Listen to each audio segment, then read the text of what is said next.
And yeah, as far as great colleagues to be able to work with, originally Frank Muller-Carger brought me in. I was sharing in the remote sensing class earlier with some students that there was at this ecology center where I was working, there was a NASA remote sensing biodiversity seminar, and I happened to be invited. And then from there, Frank invited me to work with the Marine Biodiversity Observation Network.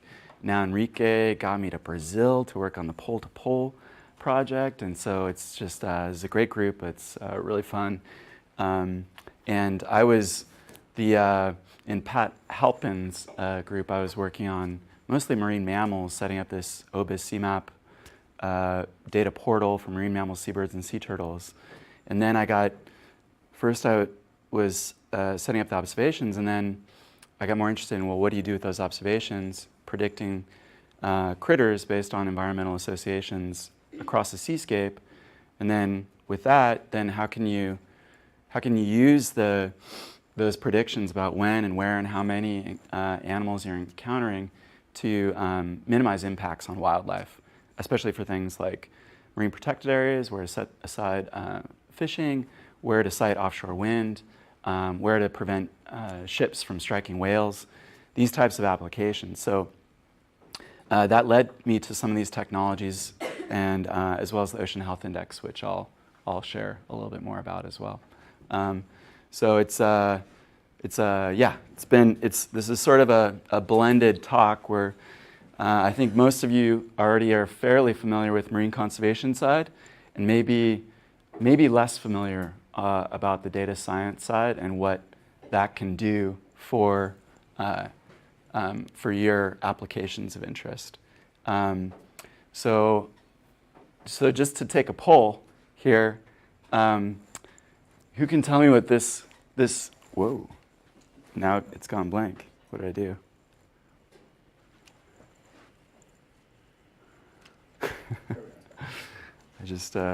I just stumped myself. I didn't even get through the question. Let's see if I can use this pointer. Yeah. Can anybody tell me what this logo is about? What did you say? No, it's all right. Shout out is great. What did you say? Is that the Python? Python. Okay. It's not a Python. It's more, but the Python is totally related to this. So Python is, you'll see a little snake. That's a scientific programming language that is very much used in the data science realm. And it actually comes from Monty Python because Guido von Rossum is the benevolent dictator of the language, and he just loves Monty Python. So these are all man-made constructs, every single thing you see up there, and it's sometimes kind of fun to know the history. Now this thing, but pythons eat cats. This is the octocat. Can anybody else tell me what the octocat is? A logo for? Okay, so this is very useful information for me. So this is GitHub. Has anybody heard of GitHub? Every day. So who's used GitHub before? Okay, so okay, cool. We got some GitHub users. So GitHub is a place where most online collaboration and version code is deposited and reposited. And then this, of course, is the R, statistical or scientific programming language. Who here has used R? Okay, fair number. There's a lot of other programming languages.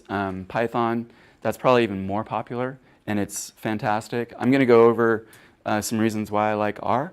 Probably some of you have used MATLAB. Maybe some of you aren't, doing programming, and that's okay too. I'm going to talk quite a bit about how we can use these tools to apply for marine conservation. And then within the R universe is RStudio. So this is a company, and it's also a product. RStudio is an integrated development environment, meaning like it looks like MATLAB. You can edit code. You can get a little console. You can look at files in your environment and variables set. And it's a way that you can code quickly. Who's heard of Tidyverse? The number of hands I expect are, okay, dwindling. Okay, that's to be expected. So this guy, Hadley Wickham, he's like the guru on the R side of things. and originally it was called Hadleyverse, but he's a very self-effacing guy, and he's all about tidying up your data, which I'll talk more about. So there's ways of doing that. And then R Markdown, hands, okay, all right. And R Markdown is a way that we can generate these reports in HTML, PDF, Word, and then Shiny. Who's heard of Shiny? Okay, same hands, but I'm noticing that it's not like enthusiastic hands, like I totally got this. So, okay, hopefully it's there's something new even for those of you who have actually heard of all these things. And Shiny is unlike outputs from R Markdown that generally can be just hosted on GitHub for free to create a website, for instance. Shiny, you need another little back-end server, but that allows you to do lots of fancier things that I'm going to go over. Okay, so this is the outline. We'll see how much we can get through, and this is just an advertisement for what's possible, really, and hopefully something connects to what you do, and hopefully this is useful in some way for your own work. So really, I just get excited about technologies that can enable more effective data-driven decision-making and can lower the cost of smarter environmental resource management, and that increase the transparency and the innovative possibilities. So when something is open source, anybody can have at it, and things can, I think, innovate much faster. So all the code for everything you're going to see today is online, available. You can tweak it, play with it, borrow, steal. You don't even have to beg. You can just go for it. It's all open. So I'm going to go over, start with a little bit of a scientific motivational example, then really talk what is data science. Then I'm going to go into how we can use some of the reporting tools for specific conservation applications. And then I'm going to go into actual applications, as in there's interactivity. It requires this Shiny thing. And then I'm going to I might just skip the building Shiny apps, time dependent. But it's all of this, by the way. You can go to this URL, and all the links are active here. I'm going to show this URL again at the end of the presentation, but it's bit.ly/ds4marine, all one word, so data science for marine conservation, DS4 marine, dash 2019 or year, dash 01 or month. And anyway, so it's all there. And then resources for learning more, including, I just discovered there's a Tampa Bay user group, and somebody's giving a talk about a survey interface for Shiny on Tuesday night. So there's a link to it at the end of the talk. All right, without further ado, so this Ocean Health Index that I got involved in starting in 2011, it was led by Ben Halpern at NCEAS in Santa Barbara. Rather audacious effort to try to take all the publicly available data and report country by country on how sustainably the oceans are being used. So there's 10 broad goals, everything from food provisioning, which includes fishing and mariculture, to biodiversity, which is habitats and species, to clean water, to livelihoods and recreation, artisanal opportunities, carbon storage, coastal defenses, quite broad.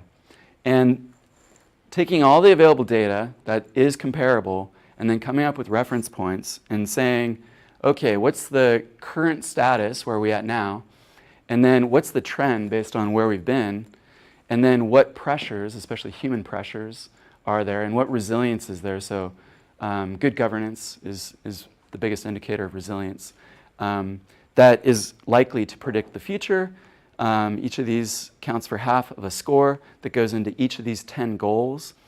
And then that's visualized with this little flower plot where each goal, as the score gets maximized, it extends out to the outer edge of the flower plot.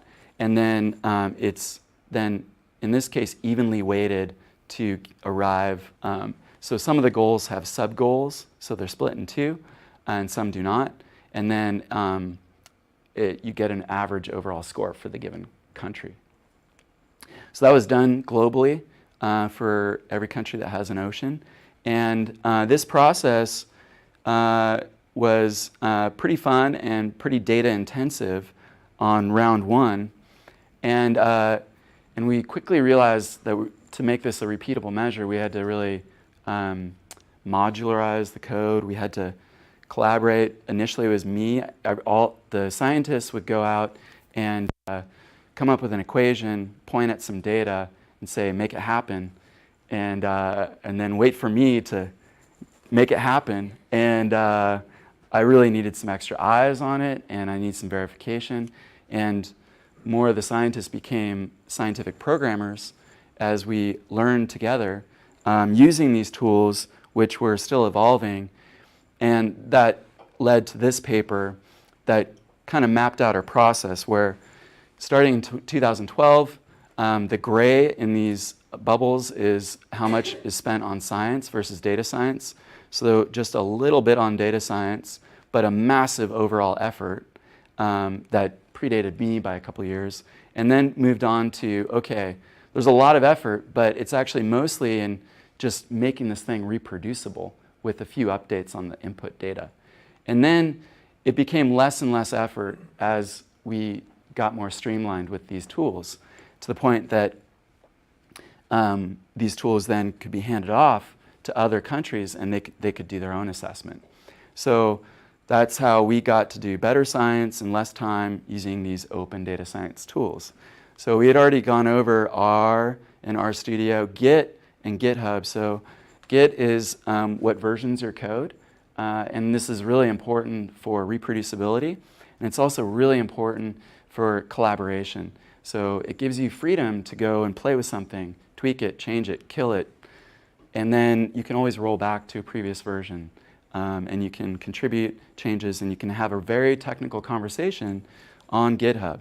So Git is like the desktop command line tool, and then GitHub is the online website presence where this stuff happens. And it's not specific to any programming language. It's any code, any small files you can use this stuff with.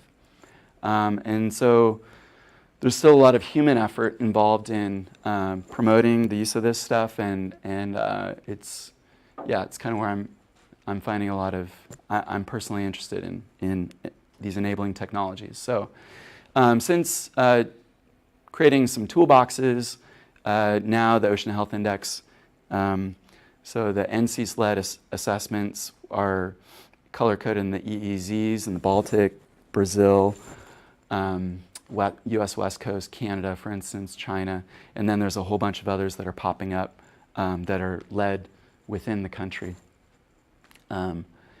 And so now let's talk, okay, what does this mean? What is data science? So dating back to 2013, Drew Conway came up with this Venn diagram where, it's hard to read, but it says hacking skills here, and then it says statistical expertise here, or, substantive expertise here. So hacking, some expert discipline, and then math and stats.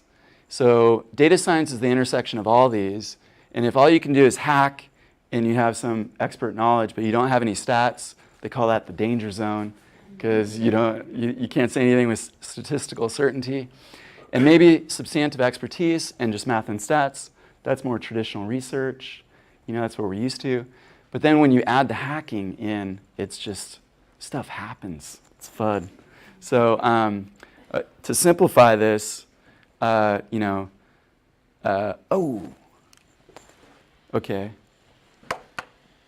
That just got trippy. I reformatted last minute to, let me make that right. Ooh. Okay, let's try again.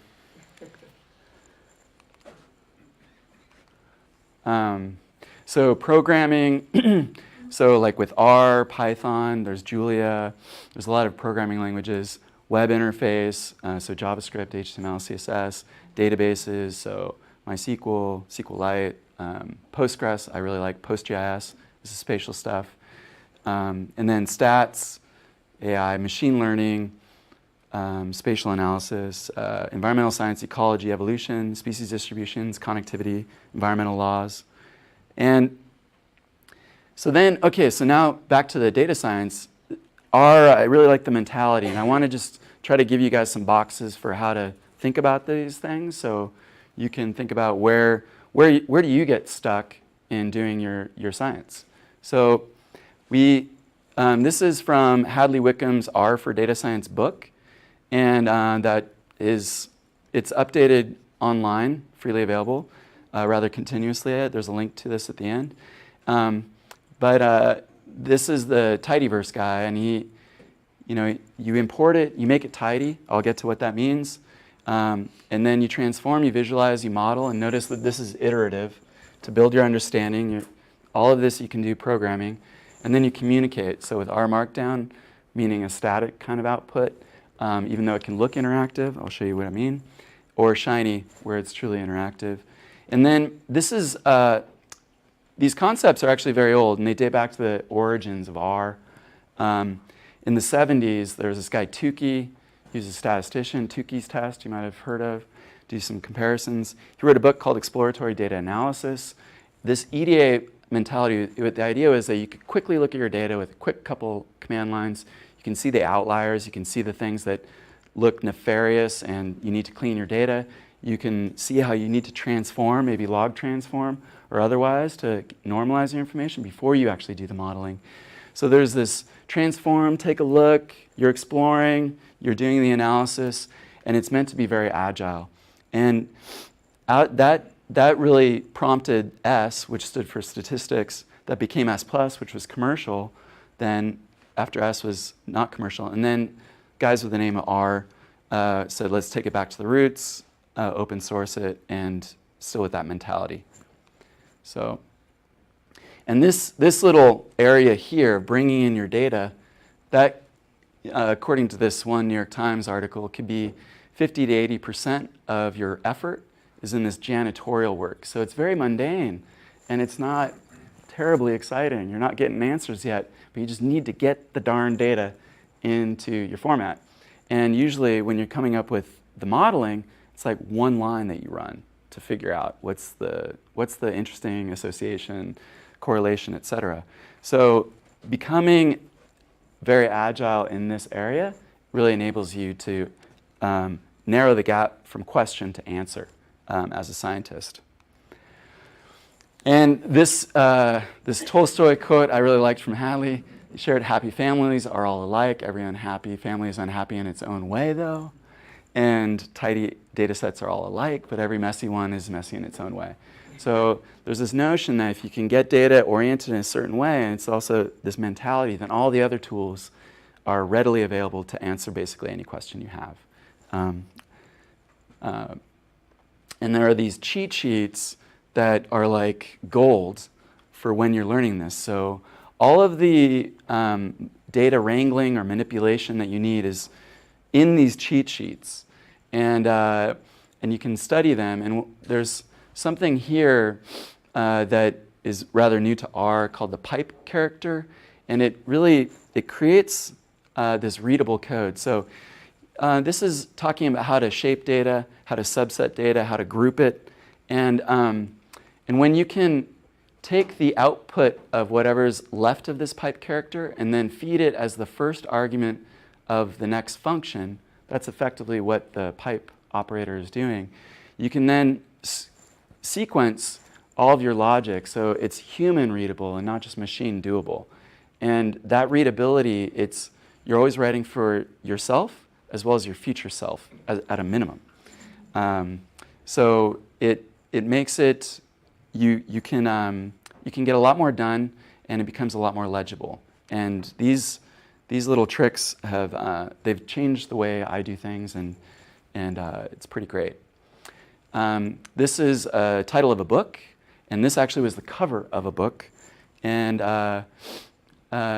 what's interesting about this is that you can do everything in R, in managing your data, doing your analysis, and even generating your manuscript, doing a slideshow, creating a website, and the list goes on and on. And that's especially because of this thing called R Markdown, where you can create one document, you just change one little line, and it can then turn that same slideshow into a PDF or a Word document or a website or a dashboard. And these are really fun to play with. And then continuing on that data science cycle, there's of course visualization, and the ggplot is this. So when I'm talking about library or package, all that means is it's just a collection of functions that do semi-similar things. So ggplot stands for the grammar of graphics, and this has a similar concept. It was before the pipe character. Otherwise, it probably would use the pipe instead of the ampersand, the plus sign. But the idea is that you have a data object always as the first argument. Now that could have been piped from your data wrangling, and then you could have done a pipe character right to ggplot, for instance. It means you don't have to define all these variables and keep track of those things. You can just cut to the chase with the least amount of code. And then you assign some aesthetics. So these are the columns in your data frame that associate with the x and y axis, maybe a fill color or something else. And then you add to that geometries. And then you can add all these other things. So it's an additive thing where you can then change out geometries. So it could be a geom point, so that would be a scatter plot, or it could be a geom bar graph. It could be lines. It can be lots of different geometries. It could be faceted, but the idea is that you build it up into something that looks just right and polished, but you get an answer very quickly. And one of the great innovations, I think, and what makes this really compelling, I think, in the R world versus other programming languages is this HTML widgets. So this guy, Mike Bostock, oh, that got cut off. So that says D3. So data-driven documents is what that stands for. It's a JavaScript library. This guy, Mike Bostock, he was head of New York Times visualizations for a while. And it's really the parent library for all these cool, innovative online scientific visualizations. Mostly use D3. And so you can take